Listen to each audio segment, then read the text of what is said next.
Hello, this is RICKY, the Android Guy. Hey guys, welcome to another episode of Android Weekly / Android Q&A, where I give you the latest weekly news and answer all of your questions either throughout the week or live.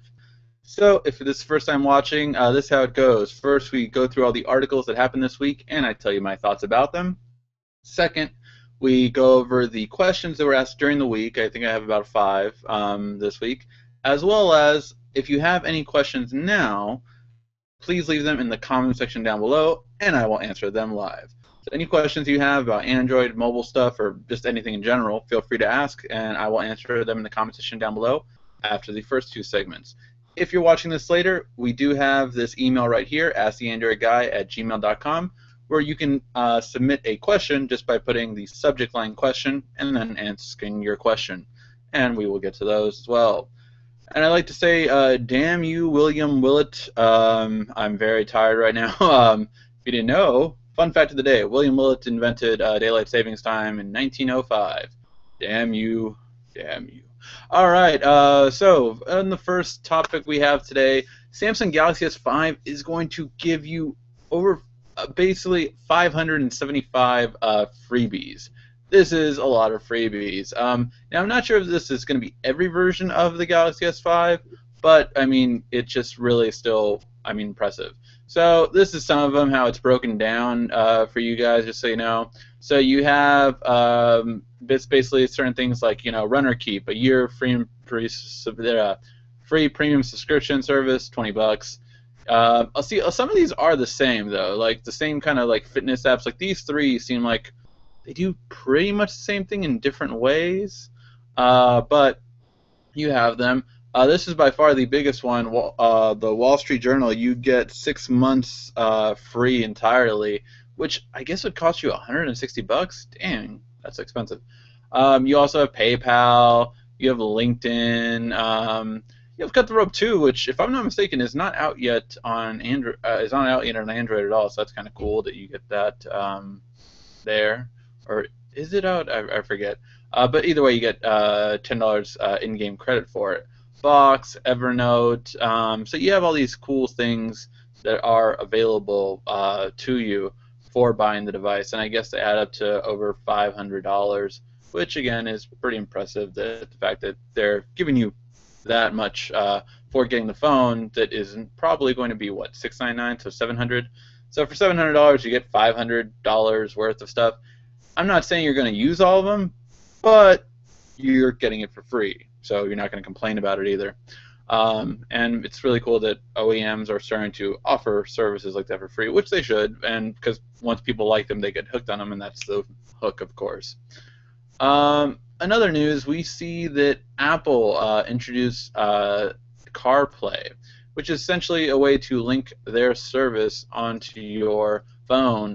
This is going to happen with, I think it was Mercedes, Volvo, and someone else. But essentially, this is a way of having kind of like iOS link with your phone. The funny thing about it is, the moment I thought this was like over for me, so yeah, Ferrari, Volvo, and Mercedes, and then they hope to get other companies in the future, such as BMW, or General Motors, Mitsubishi, and all these other ones. But some of these companies are working already with Android, and that's where, of course, lies the battle between them. We'll see which kind of one takes over. I would say for car dealerships, if they want their own kind of system, Android's obviously a lot more, allows you to personalize it a lot more. But Apple, I get it. If your clientele is Apple, it's the same kind of customer, then you'd be foolish not to put it on Apple. And pretty much, the people that have the Mercedes, Volvo, and Ferrari, most in part have Apple. So that's going to be a good thing. Dual boot devices. Now, this has been a topic that a couple people have asked me about, and here's my thing. So, again, it was announced that we're going to get dual booted phones, so which means Windows and Android on the same device. Here's the problem with it, though. So we got this article going around that yes, we are going to get both of them on a device, but here's the thing. This has been tried in the tablet realm and has not happened. So supposedly we're going to get it by June, and the reason why I don't believe so is because yet again we're getting another tablet not come out with this ability. For those of you who don't know, Asus was coming out with a Dualboot tablet, which was going to be, which was going to be both Windows and Android, and it sounded really cool. Of course, I think it was going to be like $1,000, so it was going to be a high-end laptop. Which I think if you really want to hit that market, you should go with a 500 to maybe 800, even $500, $800 price tag, and man, will it sell. Put an i3 on there. You don't need to put an i5 because it's going to be for most of the people that just need their day-to-day stuff. So I don't think an i5 is necessary. Of course, make two versions of it. One with an i3 and one with an i5. The i5 one can be the $1,000 one or $900 one, and you're good. But I just don't think it's going to sell that much. But here's the thing. Last year, when Samsung announced the Note 3, we first saw the first Dualboot tablet, which was called the Ativ Q, which looked amazing. The way they did it was, I believe, the best, and it was better than what I saw how Asus did it. What they did was that they had the ability to actually click, or you could put your Android apps as a tile on the Windows side, which is really cool because that means that on my Windows OS that doesn't have apps like Instagram and all that kind of stuff from a while now. Well, now they're starting to get those, but say like an app like Instagram, I could click the Instagram and it would open up the Android app, which is again just a really cool way of doing it, and no one ever heard about it again. Now I read a lot of tech articles that said like, oh well, maybe they found some legal issues with dual booting on a patent. I don't know if that was true, but we never heard about that tablet again. And then Asus came out with this one. It was originally called the Transformer Duet, but then I think it would call the Transformer Trio, I believe. And again, it's not it doesn't look like it's coming out anymore. So, and supposedly this article said it was from Google doing it.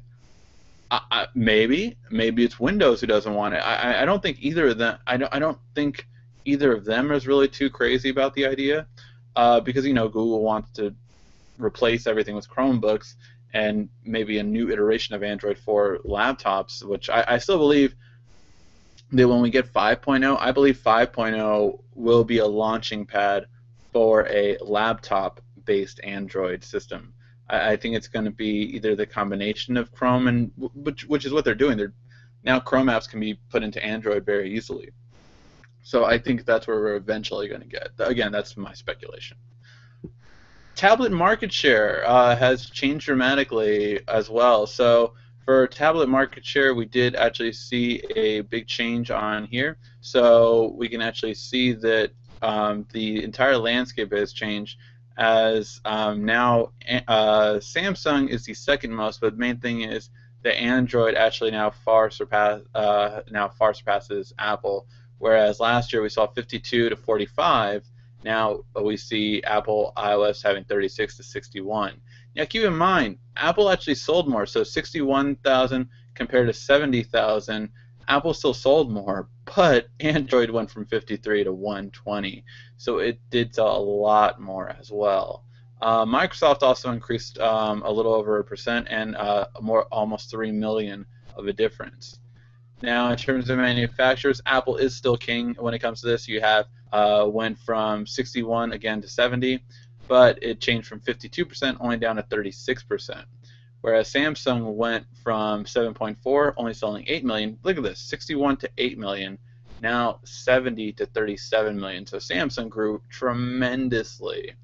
Asus as well and Amazon did as well, but these two companies have lost a bit of market share, especially when it comes to Amazon. They just are losing the market share. Lenovo's actually picked up some of it.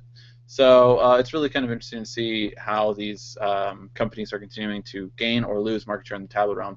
But Asus was one of my favorites when Android tablets first came out in the Honeycomb days, and they just haven't done anything amazingly new, and that's been a real disappointment.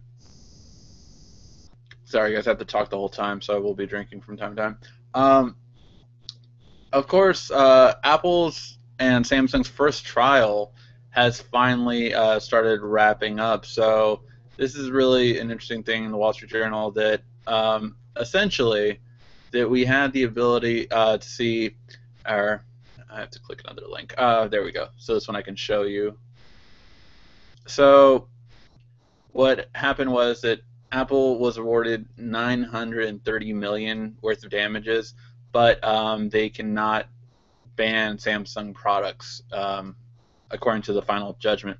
Here's the thing: this is not the final judgment. This is still going to be appealed, so it's still going to go to appeals court. Also, next month, I believe, starts the second trial. So this is not going away anytime soon. This is still going to appeals court, so no money has changed hands because Samsung's just going to appeal it, and the whole trial will start over again. And they'll keep appealing it as high as they need to. If they need to go to the Supreme Court, they're going to appeal it. I mean, hopefully then we'll finally get some kind of change in the patent agreement. But it's ridiculous. I mean, the whole patent system needs to be redone. I mean, we all know that. I mean, it's horrible. The patent system is horrible, and just doesn't do anything correct. Plain and simple. You have Apple was able to ban the Samsung Nexus, but yet when Samsung tried to ban the iPhone 4, Obama vetoed it. It went through and everything, but Obama vetoed it. So it was kind of like, why? And it was, probably an American company, and that's really why behind it. But it's just, the whole patent system is completely messed up. If you do have any questions, of course, leave them in the comment section down below, and I will get to answer them as we finish these articles and the weekly questions that were asked. All right, let's kind of skip through this. Samsung also might have a S Circle, which is just a plain fitness band. These were ones that we saw last year, so I doubt the design has been changed. I'm pretty sure the design has been changed. Actually, when I was at CES, the one I saw was different than this that they had in a display case, so I don't believe that'll be the same. HTC is teasing us about their dual camera, so we've known that the HTC is going to have 2 rear cameras. We don't really know what this is for, but they basically kind of did a little photo of teasing kind of like everything in 2s. I think it's going to have to do with lighting and focusing. That's what my belief is that these 2 cameras are going to have. And then we get these cases. I don't know what to say. I mean, supposedly these are going to be the cases for the HTC One.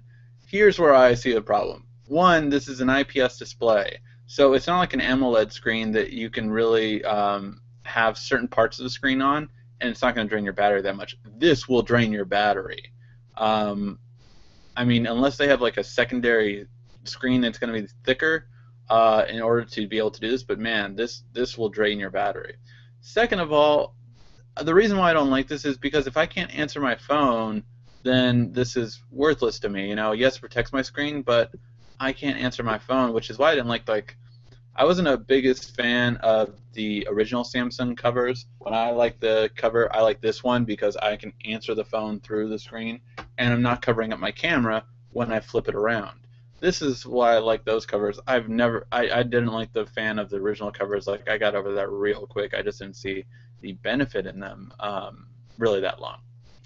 All right, so now we're going to answer the weekly questions. If you guys have a question and you missed this live episode, make sure to ask it at asktheandroidguy@gmail.com. If you're watching live, just ask your question in the comment section down below, and I will answer it. So, Rick, I don't want to mispronounce your last name because you're Rick, so I don't want to mispronounce it. I have a new Android and would like to transfer over a movie I bought on Google Play directly to my tablet. You're not sure how to do this, it seems like. So, how you do this on Android movie? So, you go into Play Movies. So you go into Play Movies. So this is my Play Movies, and you go into any of the movies, and then you just pin it. You also ask, can I put this on my memory card? Yes, you can. So if you go into the settings feature, I think you can do it.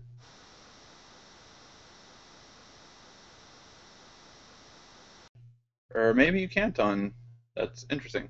It looks like you can't do it on. I swore I was able to do it on my tablet before, but maybe that might have been the music. So on the music, you can save it to the SD card instead of the built-in storage. I'm not sure. I guess I just can't do it on this one. But basically, you can save it onto the memory card. I swear I did that on my tablet. But if not, if you can't do it on the memory card, it would be in the settings section. So in the settings, I would be able to pick if I could save it into the in the memory card. If you don't see that option, I don't want to check during the show, but that's how you would normally do it and save it to your device. So there you have it. If you wanted to do that, that's the best way to save it onto your device. And then, like when I do it, I do it on a plane so I can watch my movies, and then I can watch them throughout the plane ride. And it's been great. All right. Murad, and again, I don't want to mispronounce your name, last name, asked, "Hello, Ricky, hope you're doing well. I saw your email." Okay, so he had a Galaxy S3, and he did the upgrade from Android 4.1.2 to Android 4.3. It's been giving him problems since then, and he's like, "What's going on?" So here's the thing. For everyone that ever does a software update, this is what I recommend to do, and I've told this with my girlfriend. She had a Galaxy S2, and she had a lot of problems with the updates. So since she got the S4, I've told her to do this, and she hasn't had any problem with the updates, even on Sprint, where they've had a lot of issues with the updates. This is what I recommend. You're only doing this update in a Wi-Fi location. Only, and I mean a good Wi-Fi location. You do not want to do this at a Starbucks where sometimes your Wi-Fi drops because there's too many people signed in. So no, you want to do this in like your home or your work. If your work has a stable Wi-Fi, if it doesn't, then don't do it at work. So yeah, you want to do this in a stable Wi-Fi location, and I recommend using your device. If you use your device, it's not going to go like it's not going to be inactive for a second. Because here's the thing that happens. This is why OTA updates don't over-the-air updates go bad.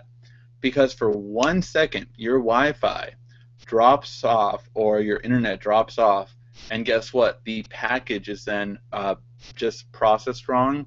And I've talked to a couple people that are even more techie than me on the software side.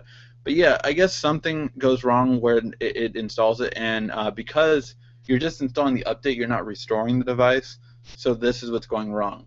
How you fix it is this. So on Samsung has something called Samsung Keys, spelled Kies, Google Samsung Keys, and back up your entire device. This will back up everything, your contacts, your text messages, your call logs, your settings, everything will be backed up. Back that all up, and then once you have the device backed up, restore your phone, do a factory reset to it, and then once your factory reset, connect your computer to Samsung Keys and restore your phone the way it was. This will solve pretty much 80% of all over-the-air update issues. I think I've only seen it once where it didn't work, and I was like, oh, okay, it's a hardware issue. Go return it. And that's what I told the person. But other than that, it's pretty much fixed everyone's problem with it.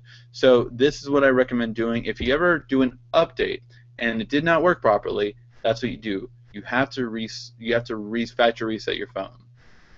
Now, if your company like Samsung or I believe LG has one too, has a computer backup system, then do it that way. There's also Helium if it has a micro SD card, which is an app that I need to do a video for because I haven't done it. That backs up mostly everything on an SD card for like game saves and stuff like that. Now for this next question, it was very similar. He had an HTC One.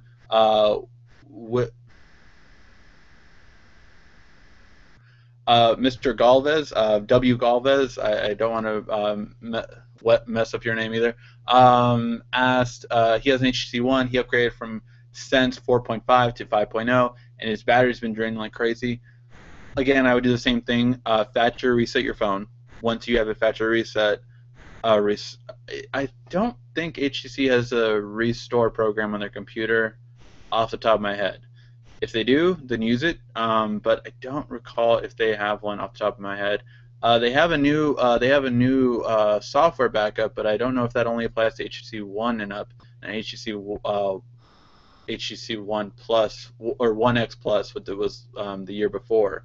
But I know they have a new software, but it's only for like I believe contacts and settings and things like that, not your entire like call log and text messages and everything like that. So, but yes, that's what I would recommend. Factory reset your phone, backup everything you can, and factory reset your phone. Again, this solves the majority of problems. If it doesn't solve it, guess what? It's a hardware issue, and just you can't do something about it. CFAR 27271 asks, I am not seeing the icon when I hover over the search bar with my stylus. Is there a setting for this? So he asked this on my how to solve math equations video for the Note 3. So for those of you who don't know, the Note 3 can solve any math equation. And this is how you do it. So you have the pen, and so first let me take you to the setting that you're missing. So the setting you're missing is you go into the settings, and you go under Controls, and then you go to S Pen.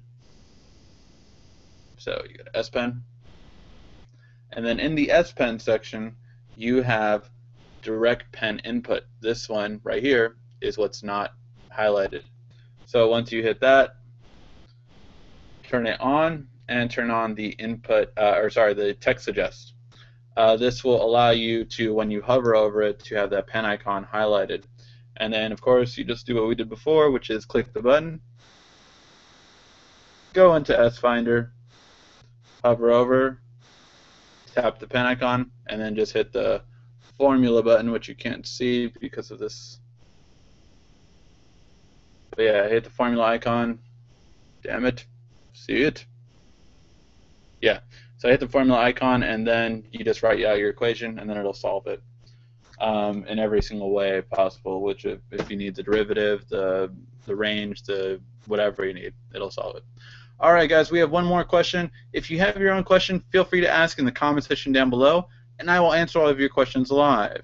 It doesn't look like we have any questions right now. I could be wrong. Let me try refreshing it. But it looks like we have 0 comments right now. So if we don't have any comments, then the show might end early. But if you have questions, feel free to ask them right now live. All right. So now we have this one's a long question. So Enzo asked, he has a Note 8.0. So this lovely tablet right here. He has a Note 8.0, and his gallery has gotten really big. So, you know, what he's asking is essentially, look, my gallery keeps getting bigger and bigger, and I clear the data, and it still gets big every other time. So what can he do to solve this? So yeah, it sometimes allows you, your gallery can get over 50 megabytes because of it's basically trying what Samsung did on the S3 and the Note 8, and I think the Note 2 as well. What they did was that they wanted to make sure your photos were available offline without really asking you. So what they did was they saved all of your photos offline, whether it be your Facebook or your Picasa or Google Plus. All your photos were saved offline without you even saying it was okay to do so. So this is what you do. If you don't want your megabytes going really ridiculously huge on these devices, unless they do an update to solve this, you're going to go into Gallery, and you have a section right here. Hold on a second.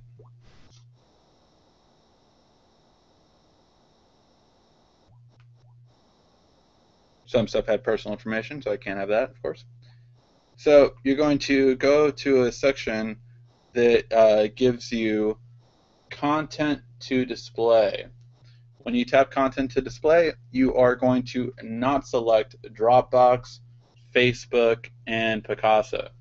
What this will allow you is to basically only have the content on your device, and that's it. So therefore, it will not save the it will not save any of the photos offline, and you won't get those huge megabytes growing on there. I know it sucks, especially for those of you that want to see their Facebook and that, but that was just something that I don't know what Samsung was thinking when they did that. But as soon as you take that off, then you're good. You don't have that megabytes build up on you, and your gallery becomes like I had my gallery 1 gig one time because I have thousands of photos on my Google Plus. I use the Google Plus auto backup photos, and I just had tremendous amount of photos. All right, guys. Well, that was all the questions that I had. Do we just have no questions this week? That's surprising. We've had a lot of questions. Maybe it was the daylight savings time change that it happens in the U.S. I'm not sure. It happens in the U.S. and Europe, but I'm not sure if just no one has any other questions. Hey, saying for Goku 8000. Why is it not over 9,000? No other questions, guys? Nope, nope, nope. All right. What else happened this week? I'll kind of stall a little bit to give you guys some time. If you guys have any questions, ask them now in the comment section down below. What else happened this week? Oh, since the last episode at the Oscars, Samsung just dominated. Samsung did that whole selfie thing that with Ellen DeGeneres and all those movie stars broke Twitter. They got so much PR for that. Again, I'm a I'm a marketing major, so I'm always impressed by things like that. And then you also have the ability, and then you also have what happened, which is they released their new commercials, and they were good. I liked them. I'm more waiting for the funny ones though that they do towards the end, where they you start to see all the funny videos and everything. I wonder if they're gonna make fun of Apple or what they're gonna do with it. I don't think they're going to touch the fingerprint scanner, or if they point an advantage over the fingerprint scanner of Apple's, that's ballsy. That's ballsy. All right, so yeah. All right, guys. I guess we're going to call that an episode of No Live Questions this week. I was here and available for you. You just didn't spend time with me. No, thank you for watching again. Always for those of you who watch live. And if you have any questions that you want me to ask next week, just ask at asktheandroidguy@gmail.com, and just make sure your subject line is question. It makes it a lot easier for me to find out which questions to answer. Then I will answer them next week, and we will answer all of your questions. If you guys have any questions, well, feel free to ask. This has been RICKY, the Android Guy.